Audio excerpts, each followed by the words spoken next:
This channel does not promote any violent, harmful, or illegal activities. All content provided by this channel is meant for an educational purpose only. Brought to you by V-Guard, co-powered by Sensodyne O Bhimal, বলো কথা কেশরী।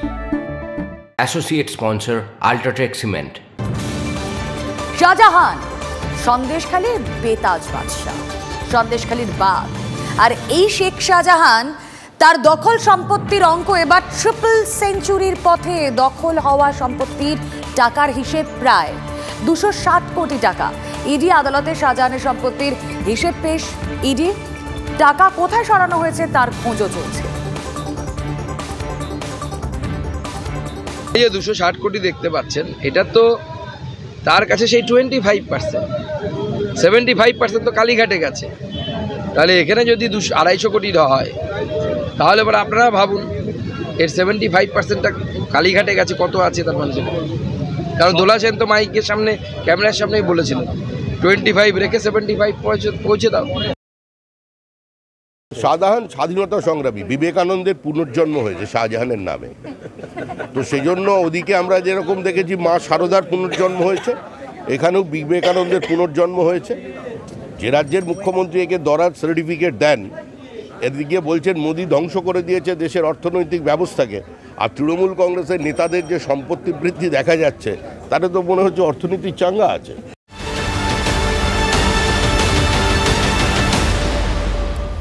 আদালতে আত্মসমর্পণ করে জামিন পেলেন কয়লা পাচার মামলার কিংপিন অনুপ মাঝি। আসানসোল সিবিআই কোর্ট অনুপের জামিন মঞ্জুর করেছে।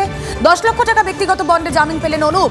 সুপ্রিম কোর্টের রক্ষা কবচের জেরে গ্রেপ্তার এড়িয়েছিলেন অনুপ মাঝি ওরফে লালা। অনারেবল সুপ্রিম কোর্টের অর্ডার অনুযায়ী আমরা অনুপ মাঝিকে কোর্টে সারেন্ডার করাই। সারেন্ডার করানোর পরে আমাদের সাবমিশন শোনার পরে মাননীয় জজ সাহেব ওনাকে কিছু শর্ত সাপেক্ষ জামিন দেন। উনি ওনার বাড়ি ছেড়ে, বাড়ির যে গ্রামের বাড়ি আছে সেই অ্যাড্রেস ছেড়ে উনি বেরোবেন না এবং কোর্টের ডেটে উনি হাজির থাকবেন।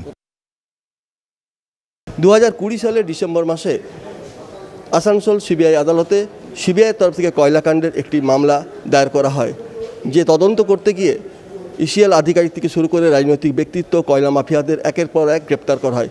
মোট 2টো চার্জশিট এখনও পর্যন্ত দেওয়া হয়েছিল, কিন্তু 3 বছর ধরে চলতে থাকা মামলার এখনও ট্রায়াল শুরু হয়নি।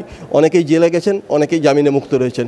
কিন্তু যিনি প্রিন্সিপাল অ্যাকুইজড, যার সঙ্গে সরকারি আধিকারিক থেকে বেসরকারি আধিকারিক, পুলিশ, এমনকি সিআইএসএফ, তার পাশাপাশি অন্যান্য কয়লা মাফিয়াদের সরাসরি যোগ পাওয়া গেছে, সেই প্রিন্সিপাল অ্যাকুইজড কোল মাফিয়া অনুপ মাঝি ওরফে লালা এখনও পর্যন্ত গ্রেপ্তার হয়নি। কিন্তু আজ বিচারক রাজেশ চক্রবর্তী 10 লক্ষ টাকার ব্যক্তিগত বন্ডে তাকে জামিনে মুক্ত দেন এবং শর্ত সাপেক্ষে দেন।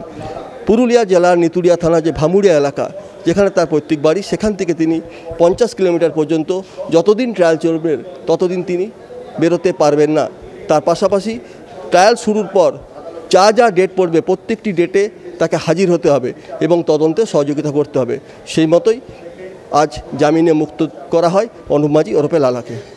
আসানসোল থেকে ক্যামেরা নীলাতি শেখর পালের সঙ্গে চন্দ্রশেখর চট্টোপাধ্যায়, TV9 বাংলা। আর এই প্রসঙ্গে শ্রমিক ভট্টাচার্য, বিজেপি সাংসদ, তিনি কি বলছেন শুনব। এটা নিয়ে আমাদের বলার কিছু নেই, যে প্রতিষ্ঠিত লালা একজন কয়লা মাফিয়া। তদন্ত প্রক্রিয়া চলছে। যে সরকারি অফিসাররাও তাদের সঙ্গে যুক্ত ছিলেন তারাও গ্রেপ্তার হয়েছে। কিন্তু শুধু লালাকে গ্রেপ্তার করলে তো হবে না, লালার কয়লা কার হাতকে ময়লা করেছে আজকে সেটাও দেখতে হবে। তাদেরই মানুষ খুঁজছে।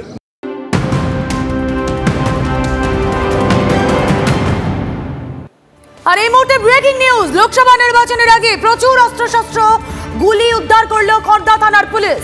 গত 7ই মে তোলার টাকা না পেয়ে বিবেকনগরে এক ব্যবসায়ীর দোকানের সামনে 4 রাউন্ড গুলি চালায় কিছু দুষ্কৃতী। তদন্তে নেমে ওয়াসিম নামে এক অভিযুক্তকে গ্রেফতার করে পুলিশ। আর তারপর প্রচুর অস্ত্রশস্ত্র গুলি উদ্ধার খড়দা থানার পুলিশের। কথা বলবো অনন্ত চট্টোপাধ্যায়, প্রতিনিধি রয়েছেন সঙ্গে। অনন্ত, দেখো, একটা নয় 18 রাউন্ড কার্তুজ এবং 4টি 7mm ফায়ার আর্ম উদ্ধার করলো পুলিশ। এবং এই ওয়াসিম 4 রাউন্ড গুলি চালিয়েছিল খড়দায় এক ব্যবসায়ী দোকানের সামনে এবং 4 রাউন্ড গুলি চালাবার পর পুলিশ তাকে গ্রেফতার করে। পুলিশ তাকে গ্রেফতার করার পর তাকে জিজ্ঞাসাবাদ করে গতকাল গভীর রাতে তার কাছ থেকে 4টি ফায়ার আর্মস পায়, যেগুলি অত্যাধুনিক 7mm আর্মস এবং 18 রাউন্ড কার্তুজ।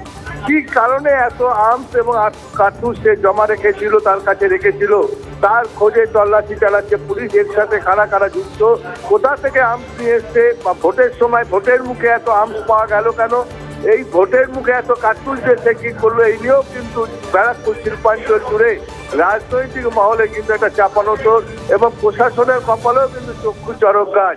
যেখানে আটো এত নিরাপত্তা, আটো এত নাকা চেকিং চলছে, তার মধ্যে দিয়ে কি করে এই 7mm পিস্তলগুলো এলো, 18 রাউন্ড কার্তুজ এলো, তাই নিয়ে কিন্তু পুলিশের চোখেও কিন্তু পুলিশকেও কিন্তু চিন্তায় ফেলেছে এই দুষ্কৃতীরা। দেখো, হামলা হলে বিভিন্ন জায়গায় নাকা চেকিং শুরু হয় এবং সারাদিনই পুলিশের নজরদারি থাকে ব্যারাকপুর পুলিশ কমিশনারেট এরিয়ায়। সেখানে এই কার্তুজ, এত পরিমাণ কার্তুজ এবং এই 4টে আর্মস কি করে করতে এলো, 7mm আর্মস এবং 7mm নজরটা অনন্ত, আপাতত ধন্যবাদ। মোটিভ ছিল ওই তো এরা বলছে এখন যে আমার প্রাইমারি আছে কি, এরা কিছু টাকা পয়সা চাইছিল, যেহেতু এখন আইপিএল চলছে, আইপিএল মধ্যে এরা গ্যামলিং মধ্যে লগভগ 20 লাখ টাকা যে আছে এরা লস করেছিল। এর বলছে বাড়ির থেকে গয়না ওরা বিক্রি করেছিল, ওসব টাকা রিকভার করার জন্য এটা একটু শর্টেজ রুট ভাবে এই হিসাবে এটাকে। আর এদিকে শ্লীলতাহানির অনুসন্ধানের মধ্যেই পুলিশের রিপোর্ট, আরও অস্বস্তিতে রাজ্যপাল সিভি আনন্দ বোস। রাজ্যপালের বিরুদ্ধে ধর্ষণের অভিযোগ নৃত্যশিল্পী, দিল্লিতে নিয়ে গিয়ে ধর্ষণের অভিযোগ রাজ্যপালের বিরুদ্ধে। পুলিশ সূত্রে খবর, এক সঙ্গীত শিল্পীর মাধ্যমেই রাজভবনে যান ওই নৃত্যশিল্পী। বোস তার ব্যক্তিগত সমস্যা সমাধানের আশ্বাস দেন বলেও অভিযোগ। এরপর তাকে দিল্লিতে নিয়ে গিয়ে ধর্ষণ করা হয়। অভিযোগ নৃত্যশিল্পী। 6 থেকে 7 মাস আগে কলকাতা পুলিশ কমিশনারের কাছে লিখিত অভিযোগ জানান ওই মহিলা। সেই রিপোর্টই নবান্নে পাঠালো কলকাতা পুলিশ।